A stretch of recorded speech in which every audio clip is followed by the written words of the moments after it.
60 Minutes exposed the deep divisions that linger among Americans nearly a year after the presidential election. In her debut last night as a 60 Minutes special contributor, Oprah Winfrey traveled to Michigan to moderate a heated focus group. In a portion you will see only on CBS This Morning, Winfrey spoke with one participant about debating freely, finding common ground, and securing the border. The biggest thing that maybe we've started to lose in America, and what is the biggest danger to the republic, is we've lost the ability to debate freely. To sit down and have intense, passionate, rational debates. And you know what? People may have feelings hurt, and we may really not like each other when we're done. But when we stop having that ability, when we lose the ability to debate ideas, the republic is over. Is there a way for us all to reach some kind of common ground where all sides can be heard, and that is possible? And if we could do that at this table, why isn't it possible for Congress?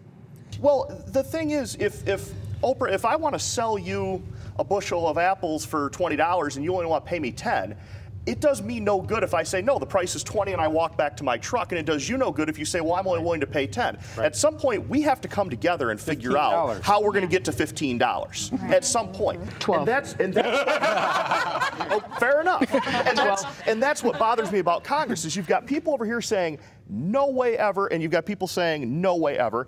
When you have conversations with people, you take the hot button issues off the table, you look for the common ground, you look for the common denominator, and then you work from there.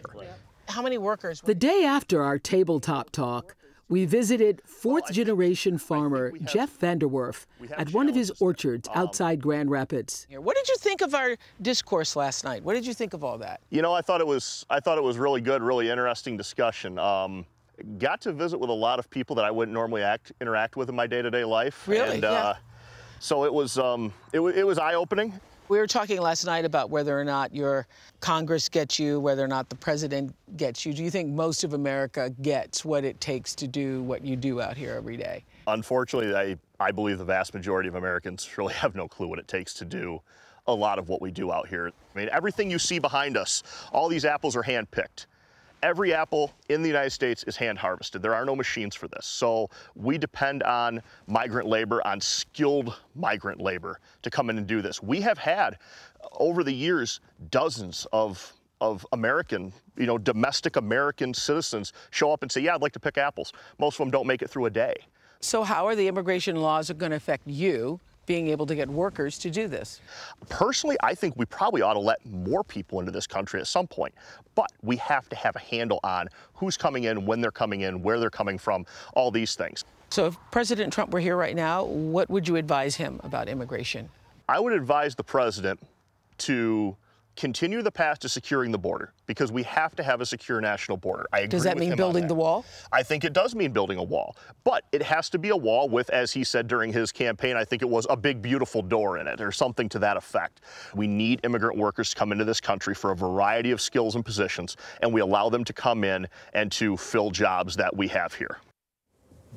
Boy, I really liked that interview, and I really thought Jeff gave a very important perspective about people who are doing hard work on the front lines of agriculture and other things that really know running a business, picking apples by hand. That perspective is incredibly important. Yeah, he really did show sort of understanding both sides of a question and seeking common ground. I thought it was interesting to see all the passion around the table last night watching it. And I like what Jeff also said, that we have to be able to have passionate, rational conversation in this country.